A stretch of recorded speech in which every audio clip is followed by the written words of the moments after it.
Welcome to Season 3 of the Truer Business Podcast with Kara Ellery and Lauren Van Mullum. This season, we're exploring how to set yourself up for ease instead of hustling and slinging pressure tactics on every single platform. So if you are ready to stop chasing pie-in-the-sky goals and pursue gentle growth, this season is for you.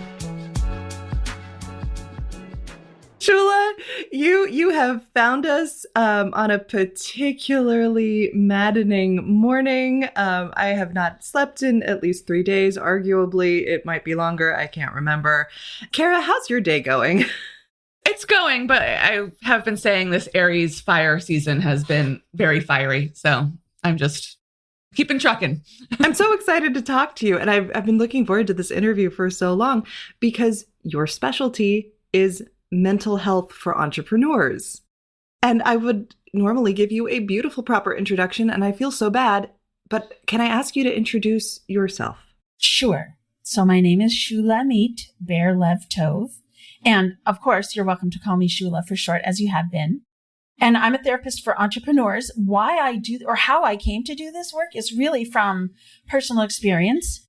When I went back to school to get my master's degree and become a therapist, I knew that I'd had other businesses in the past that didn't succeed the way I wanted them to. So I knew that I had to understand entrepreneurship. So I went in masterminds, business coaching, networking with other business owners. My practice flourished and I ended up having a group practice. So a big business, and it was a brick and mortar. So the folks that I knew who were in the networking and business groups that I knew started coming to me as their therapist. Flash forward to August 2020, completely unrelated to COVID. My business is doing great, but I'm a wreck. And it's either my mental health or my business. And so I exited that business, not in the way that I would have wanted to, and not in the way that I had envisioned or planned. It was like me or it, and so I chose me. So I'm sitting home going, okay, what am I going to do? I'm thinking about my experience of how my business impacted my mental health. I'm thinking about all the people, all the other business owners that whispered to me at networking events and who came to me because I got business. And then I did the research. I looked at the academic research because I'm a big nerd. And sure enough, it's a thing. Entrepreneurship actually has an effect on people's mental health. And so it was clear to me at that time, there's nobody doing this work. There are no therapists for entrepreneurs. And I don't want anybody to have to go through what I went through. And so that's how the Entrepreneur's Therapist was born. I read one of your articles and I was blown away by some of the statistics that you put out there. But the upshot is entrepreneurs have a statistically higher chance of difficulties, of mental health challenges. Well, that's interesting. Dr. Michael A. Freeman, whose research I quoted in that article, he talks about what we bring to the party and what the party brings to us. And so what we bring to the party as entrepreneurs, we come from a pool of people in the general population who are predisposed to mental illness. The incidence is much higher. And if you as an entrepreneur don't have a mental illness, it's very likely that somebody in your immediate family circle does have a diagnosis. And Dr. Freeman looks at entrepreneurship as an expression of neurodiversity that on one end can be a mental illness that affects you to the degree that your daily functioning is impaired on one end of the spectrum. And on the other end, it's entrepreneurship. I know, right? Mic drop. Yeah. So that's what we bring to the party. But then there's what the party brings to us. Entrepreneurship is a high stakes, high demand, high risk profession, right? It's our bread and butter. Our survival literally rides on whether or not our businesses succeed. But then there's isolation. There's barriers to support. If you're women or other marginalized genders, the barriers that you encounter also have an impact on your mental health. So there's a whole, and I'll give you the link to this. I think this might be the article you read, but there in my work, I've discovered identified 7 factors that affect our mental health. So we have what we bring to the party, right? Our predisposition, and what the party brings to us, the nature of our work, which is extraordinarily stressful. Therefore, mental health challenges are inherent in entrepreneurship. And it's not a question of if you're going to be affected. It's a question of when and to what degree. And the reason I emphasize this so much is that so many folks come to me thinking it's my fault. It's their fault. What's the matter with me that I can't handle this? It's actually a normal reaction to the extraordinary circumstances you're experiencing. There's nothing wrong with you for feeling the way you're feeling, given the stress you're under. I mean, I can think of so many things where you mentioned a lot of the factors, like the uncertainty, your entire livelihood is riding on this business. But then I think of all the struggles Lauren and I have sort of talked about with many different people on the show. A lot of it's like, there's the finding time to work on your business. There's the balancing that with the time to work in your business, the client demands, you're always reacting. I'm hoping the trick to this is it's developing resilience and coping techniques and ways to refill your cup. Like, what's the antidote to this? Can I just tell you my bad fix? That's the worst. Okay. So, what I have realized, partially due to TikTok, is I am definitely in the neurodivergent spectrum. I play in the same paddling pool as ADHD folks. I have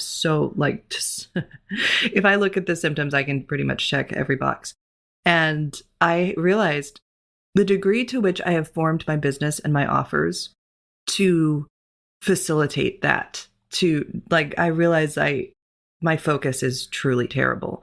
But if I jump on a call with somebody, it's that body doubling technique and it's hyper focused then. And I can hammer out a sales page in a 1-hour call and it's easy. Whereas if I had to do it myself, it would be 3-4 hours or days.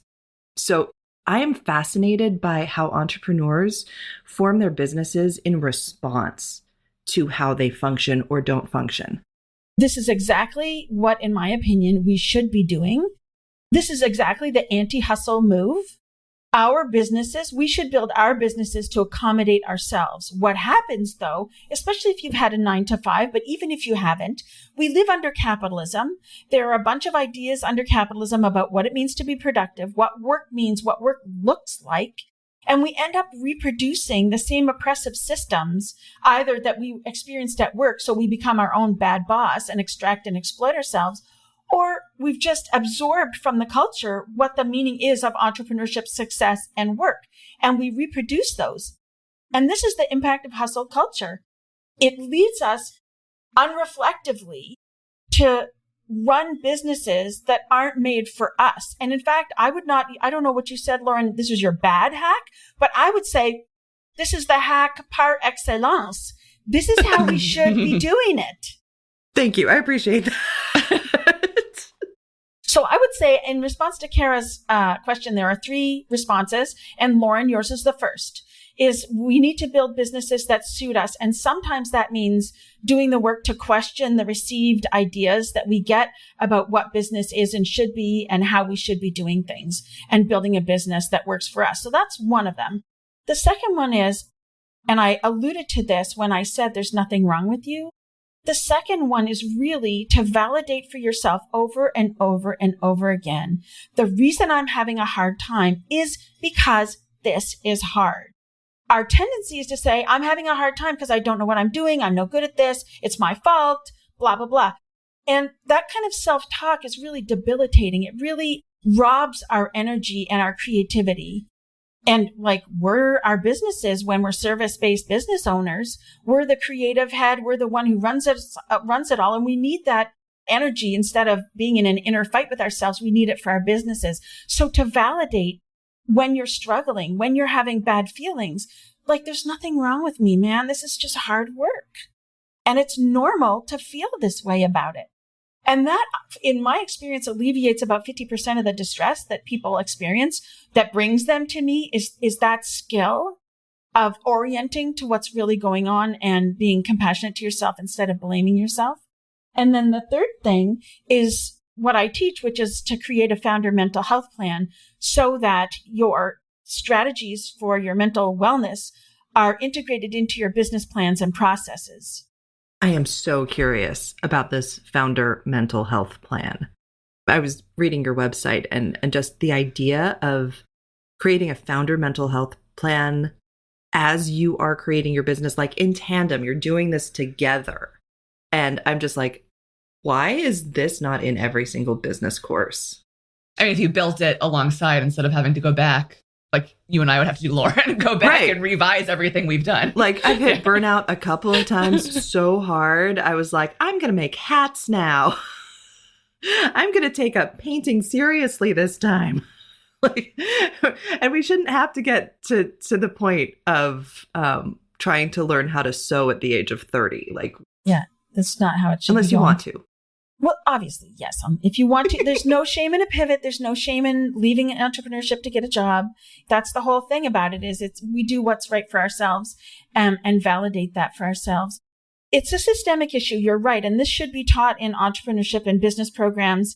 So I work one-to-one, but I also teach and consult with incubators and accelerators to integrate this process into their curriculum so that it's taught along with marketing, networking, finances, all that kind of stuff.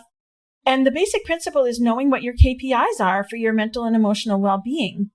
And so when you do your weekly check-ins with yourself around what were my KPIs for the past week in my business, what did I accomplish, what worked, what didn't work, and what am I going to change in the coming week? And then you do it like, we do it weekly, but then we also do a quarterly and then an annual review. Well, it's the same. At the same time that you're doing that, you check in on your mental health KPIs and assess their performance, and then shift or continue your strategies depending on the information you get from your assessment.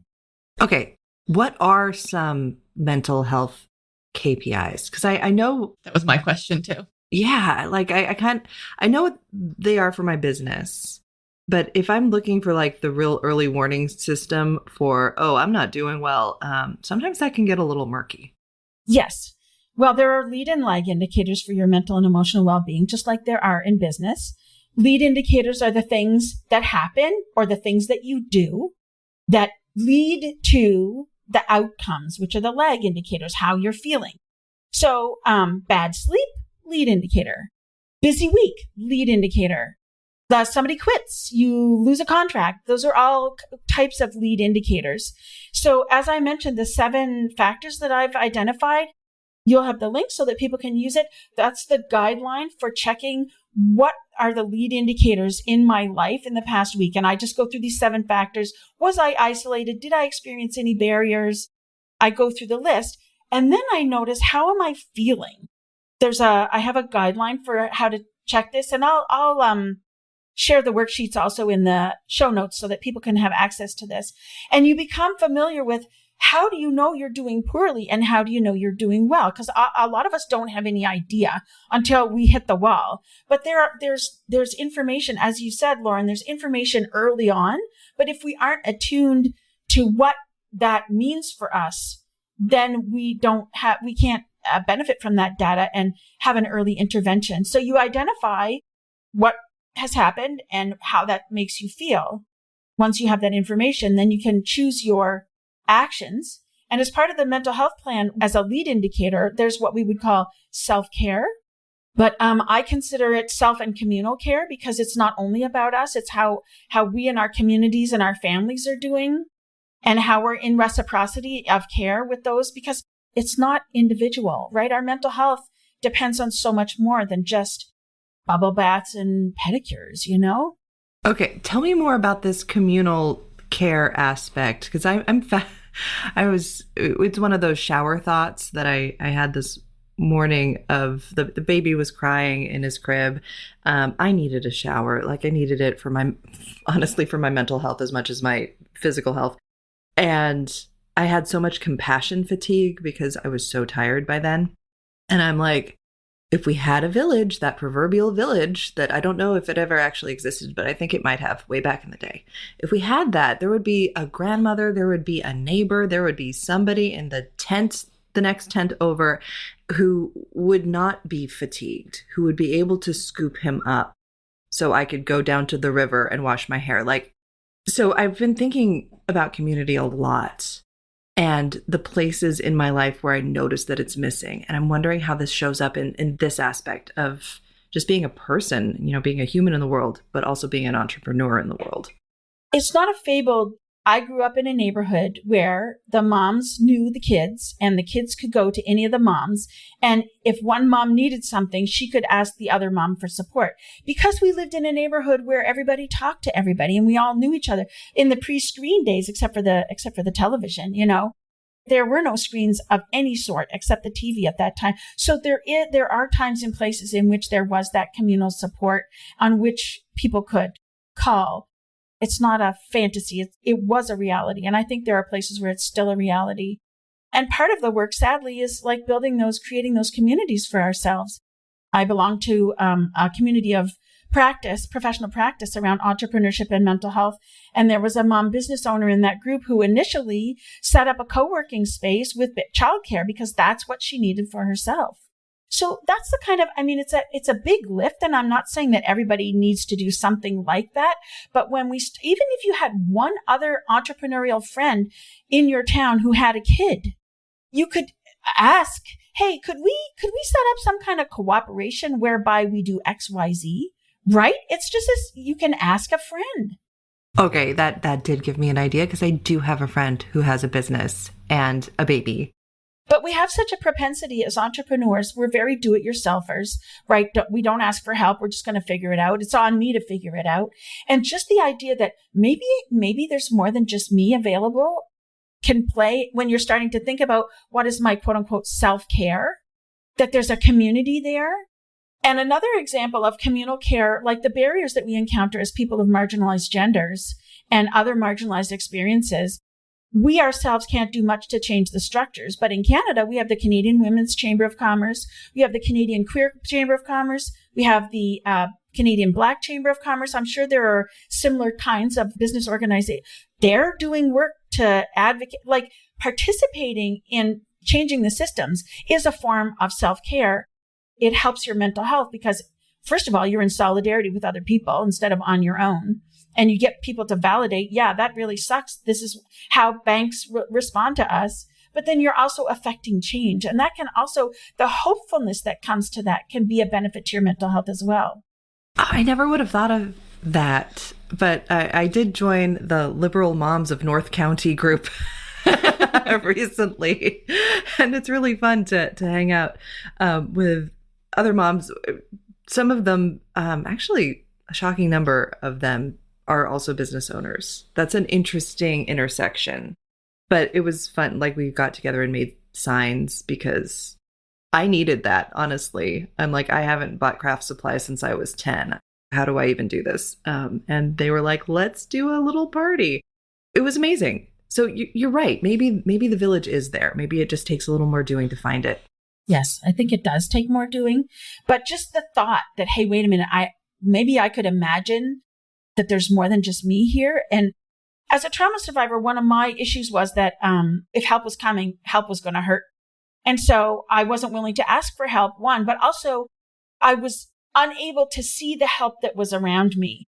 Once I understood that was a functioning in me, then all of a sudden a world of help became available, that it was always there, but I had just never seen. And similarly with self-care, when we start to think about it as self and communal care, it opens our eyes to things that maybe are already there, but we just haven't noticed before.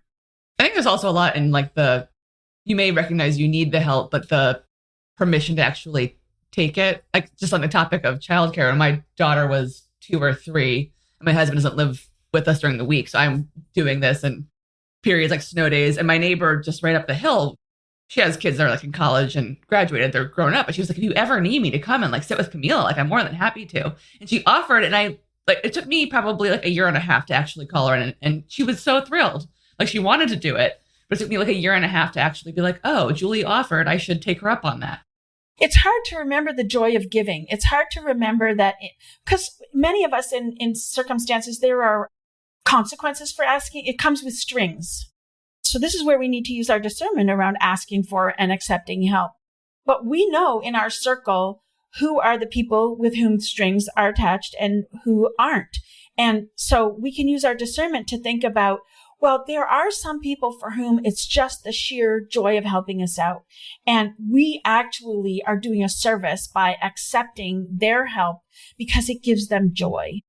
It's not the case across the board, but we can use our discernment, and that can help us be more open to accepting help.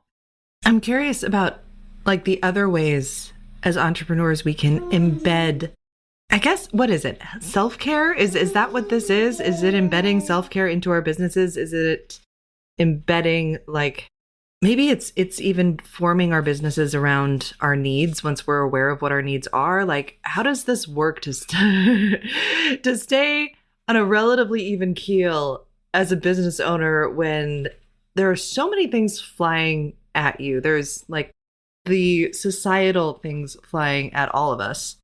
There are the client fires that may or may not need putting out. Then there's the ever-present pressure of the inbox, which the more success you have, the more that piles on top of you. And that's been a real struggle for me. Like, I just didn't feel like I was a good entrepreneur unless I got all of my emails answered. When you reach a certain level, that's remarkably difficult to do.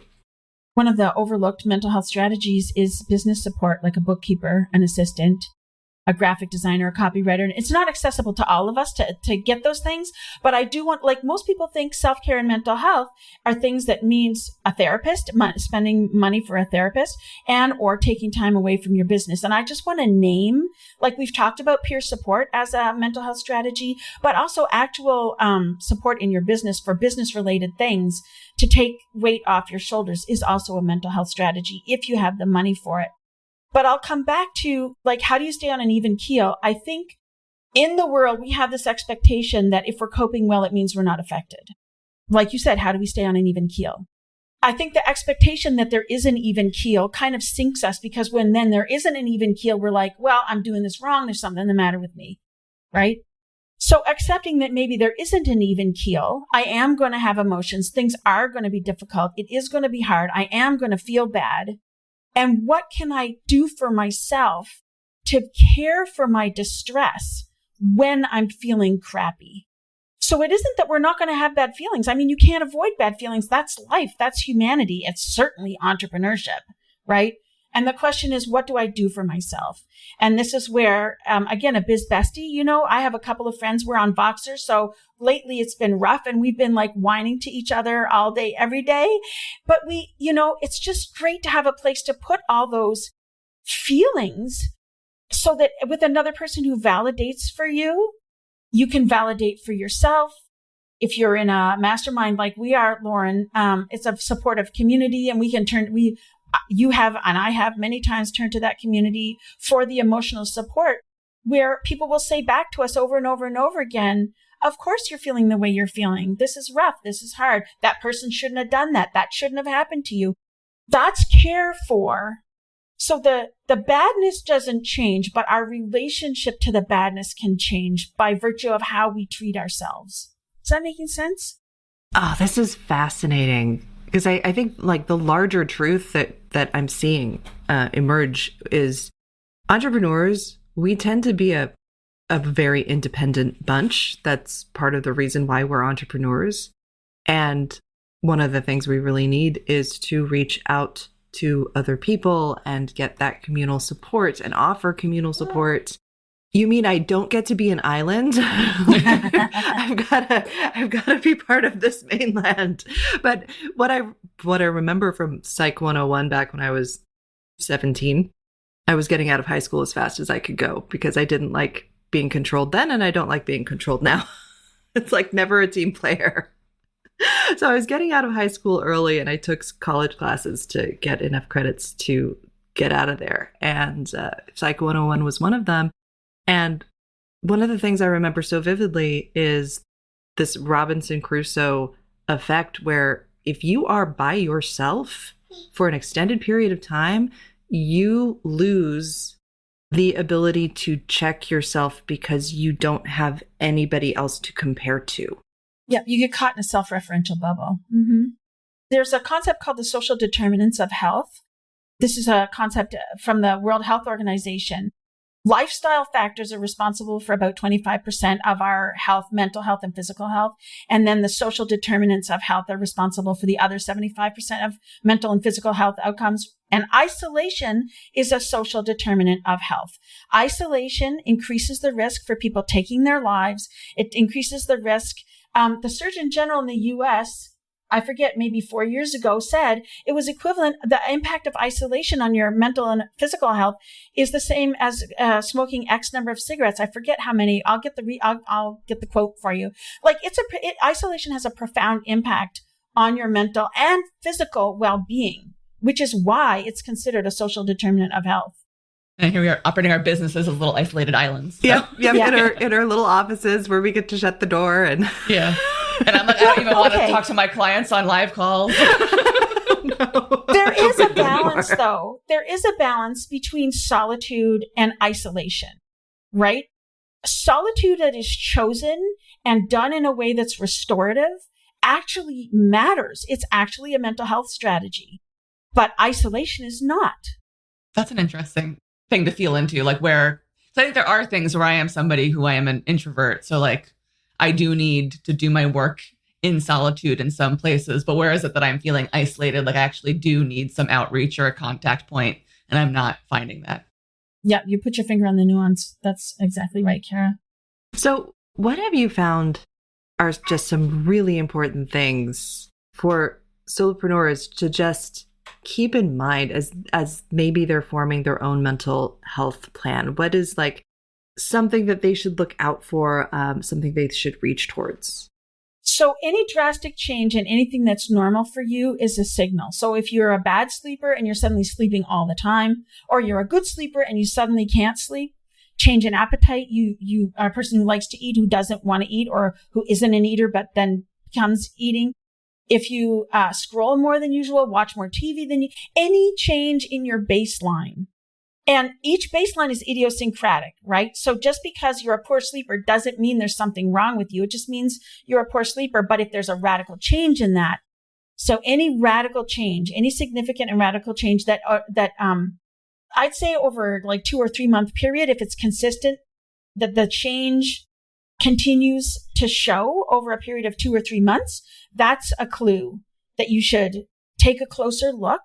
Maybe also talk it over with someone. This is one of the things, this is where trusted others can be really helpful, where you can get feedback from them about what have you noticed about how I'm doing?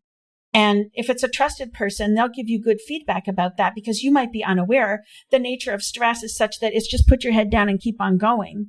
But other people can give you good feedback. So if you suspect that something's going on, I would recommend taking a close look at just the basic things in your life and if they've changed, and also consult with somebody who loves you. And then if you notice like, oh, gee, there are some warning signs, then it's time to reach out to somebody, right? And so it depends on what your support network is. In some cases, people have, their pastor is the person who's qualified. A lot of pastors have pastoral care training where they can provide counseling.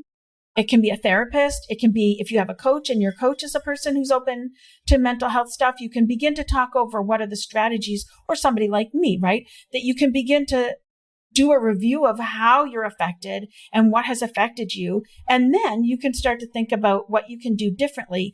And the value, again, of talking to another person, particularly a professional in this case, is that when you're stressed, the majority of your body's energy is directed towards survival. And so your creative capacities, your problem solving, troubleshooting capacities aren't available to you as they could be if you weren't under stress. So, your brain isn't working in your favor and you're asking it to solve problems for you. That's really hard. And that's where having, like we might say, an auxiliary cortex, right? An additional brain to help you think through, brainstorm, problem solve, be creative about things can be really helpful.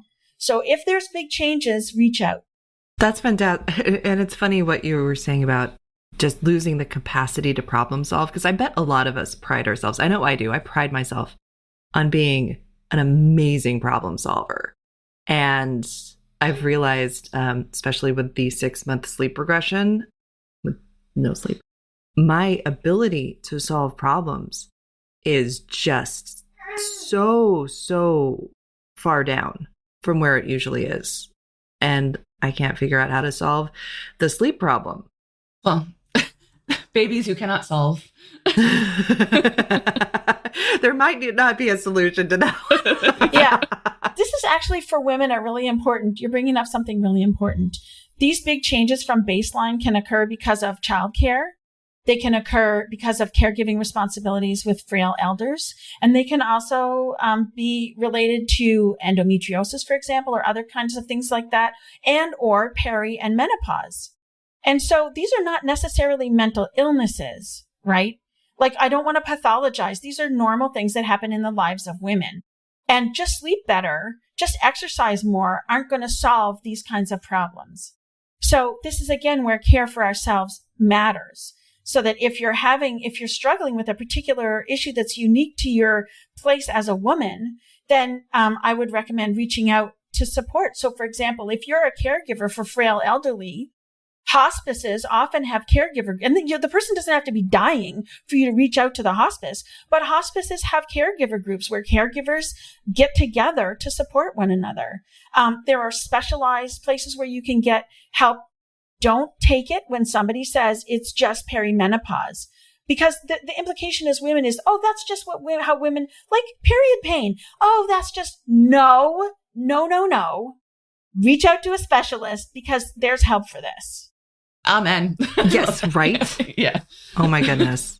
I find it so interesting that you not only specialize in mental health for entrepreneurs, it's specifically women entrepreneurs. And I feel like that adds so many layers. And usually I come up against this when I'm looking at business coaches, and the male business coaches, they often don't have kids. Sometimes they don't have partners. Sometimes they do. But they have fewer responsibilities, or they have somebody who's willing to take the responsibility off of their plate when they're working. And as you can tell from the baby in the background, I have to monitor all the things, except for the few precious hours of childcare that I have a week. And it's so many more layers on top of an already hard job. I just wanted to say that. Like, I just wanted to say women have it hard. Like, full stop. Women entrepreneurs have it double hard. Yeah. Gender nonconforming folks, femmes, women, people who are parenting, who are the sole parent or the sole caregiver, really, really have it hard. There are so many barriers, and we are doing so much more than literally your average Joe. And I use the word Joe on purpose. I really liked what you said earlier. Something like, just because you're coping well, like, doesn't mean that you're not affected, I think is what you said. And that is something that I think I need to hear sometimes. Because, like, occasionally, like, I'll catch myself in a beat, and I'm like, because I am the single caregiver to my daughter during the week when I am working. My husband doesn't worry about snow days. Like, he doesn't even know when, like, she doesn't have school next week. He doesn't even know. And then I have the jobs and the balls. And sometimes I pause and I'm like, you're actually doing a lot. Like, so I feel like we set the bar so high for ourselves. Like, we should be doing better. We should be doing more. If you, like, take a moment to take stock, Lauren's like, I'm podcasting and doing client work and child care, and I haven't slept. Like, just take a beat to recognize how many balls are in the air, and how many of them still, we're keeping them in the air. Yes, no very important balls have actually been dropped, and that is amazing. Maybe we should, like, just take a second to pat ourselves on the back. Exactly. This is part of anybody's weekly review, whether we're talking mental health or not. You should be going over I have my little book right here. That's where I record all my wins. Because when it comes to the end of the week, I can't remember what the fuck happened. But if I put it down when I have a win, I note it here. Then at the end of the week, when I'm doing my weekly review, I can celebrate. I pause and go, oh yeah, these things actually happen. This is great. And wins aren't like objective wins. They are subjective wins. And so, like Kara pointed out, and like you pointed out, Lauren, these kinds of everyday wins when you're mothering matter. And so they go on our wins list and should be celebrated on a weekly basis. I just love the concept of a wins list. Like, yes, this. I am finding a clean notebook right now, and I'm creating this for myself because I need a wins journal. I mean, I think this is such an exclamation point on the idea of gentle growth in business, how we, like, approach our businesses from a place of, like, how can we find more ease? I think this is like the exclamation point of, like, you actually do need to prioritize this and build it into your business. Don't just like let it be like, oh, I discovered if I don't overload myself, like things feel easier. It's like, actually, let's be intentional about building in systems and honoring, I guess, the actual mental health toll that running a business actually does take. That's a really lovely segue into the big question, which is going to look a little different for you, because I want your professional and personal opinion on this. The question that we are noodling over for this whole season is gentle growth, but really, how do we build ease into our business? How do we make things a little bit easier, a little bit lighter? And I want to know, for your business, how do you do this for yourself? And then what you recommend to your clients who have businesses of all sizes and all kinds of responsibilities. For myself, I practice what I preach. I follow the data. So, for example, I'm just going to mention a couple of difficult things briefly. In 2024, I happened to be on medication that I didn't know was having an effect. It was not a mental health medication, but it was having a very profound effect on my mental health. So I was having some pretty dark thoughts. In addition to that, also some difficult things I'm going to mention. Our dog died. Our donkey died. And my sister-in-law was suddenly diagnosed with pancreatic cancer and died 6 months later. That was a really hard year. And had I not been paying attention on a weekly basis to how I was doing and what my capacity was, in that case, in that year, all I did was see clients. I didn't pitch podcasts. I didn't do any speaking work. I didn't do any of my systems work because I needed to focus on what was the minimum output and what was the minimum revenue and just stay at that level. And then other than that, focus on things that really helped me get resourced. And if I had not been paying attention, I wouldn't have known that. And I think that's really one of the aspects about gentleness is taking the moment to be gentle with ourselves, to take a gentle look at how I'm doing and then a look at how can I be gentle? What's the next gentle step I can take to resource myself given what's happening in my life? This is what I say to clients, and this is just an example of how I did it myself recently. What a storm. What a storm. It was a really rough year.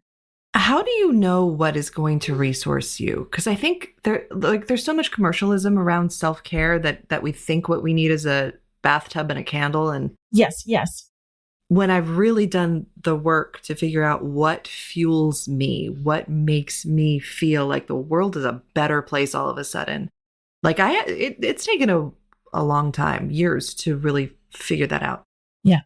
So there are two categories of lead indicators, and we've talked about the ones that are out of our control, the external conditions, but there are also the lead indicators that are in our control. This is the self and communal care. And I teach 3 principles of resilience: soothe, discharge, and nourish. What will soothe your nervous system is something that makes you kind of melty and relax, right? What will discharge stress? Quite naturally, our bodies get the fight-flight response when we're under demand or under stress. But if we don't let that go on the emotional level and on the physical level, it creates a feedback loop that just ups the ante. So you have to find what's going to discharge the emotions and the physical charge for you. And then nourish, you have to find what specifically gives you the juice to keep on going, what nourishes you. So for some people, it's connection with something greater than themselves. Some people it's nature, some people it's singing, some people it's worship service, some people it's sports, some people it's crafts, where you're kind of in that flow and you're feeling good so that after you're done, you're like, oh, I can't wait to do a concert, go to a really good concert.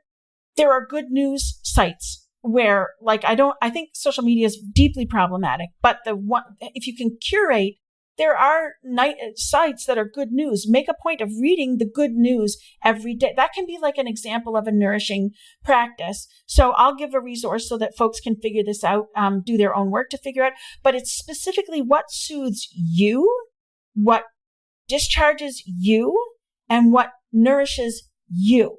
Because, for example, a hot bath, not everybody likes that.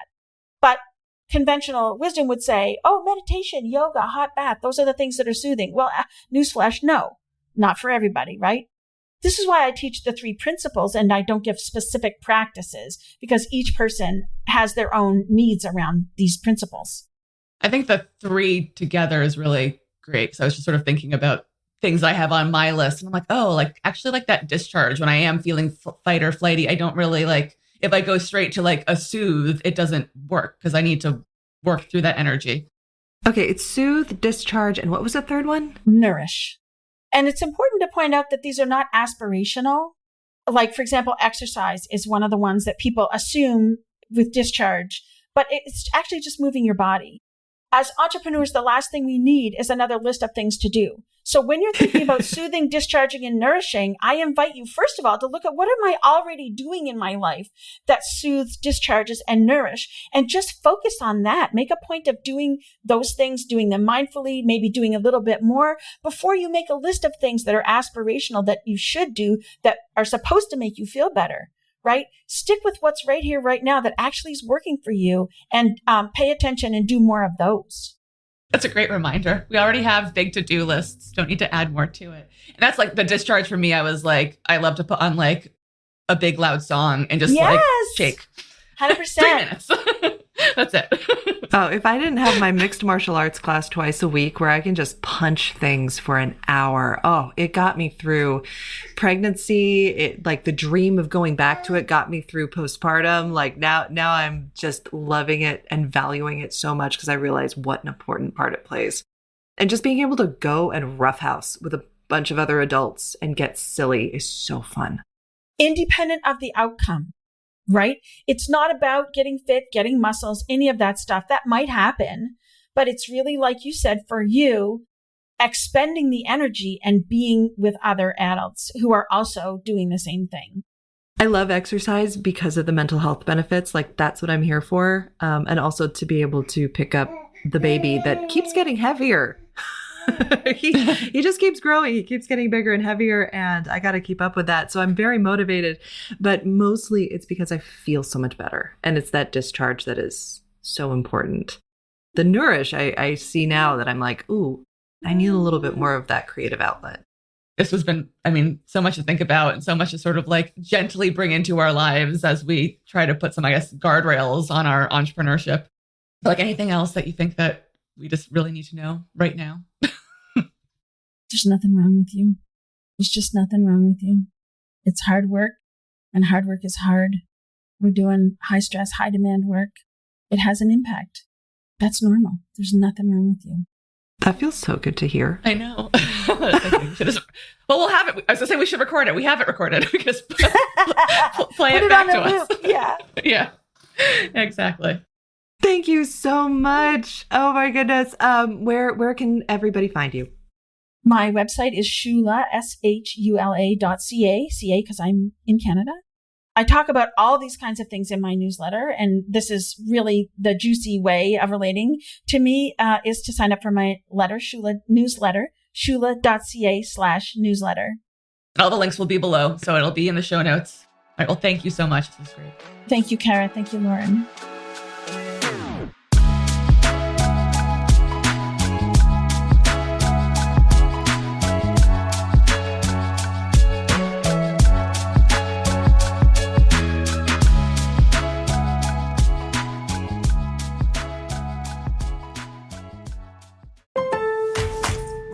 Ahorra más con Lowe's y lleva cada proyecto al siguiente nivel. Ahorra 15% en una selección de puertas de entradas e interiores personalizadas. Además, ahorra $80 en un kit de 2 herramientas de Wolf de 20 voltios max por $169. Y en el Pro Desk de Lowe's trae tu lista de materiales escrita o en una foto y recibe una cotización en minutos. Agiliza tus proyectos mientras sigues ahorrando con Lowe's. Válido hasta 7/8 hasta agotar existencia. Selección varía por lugar.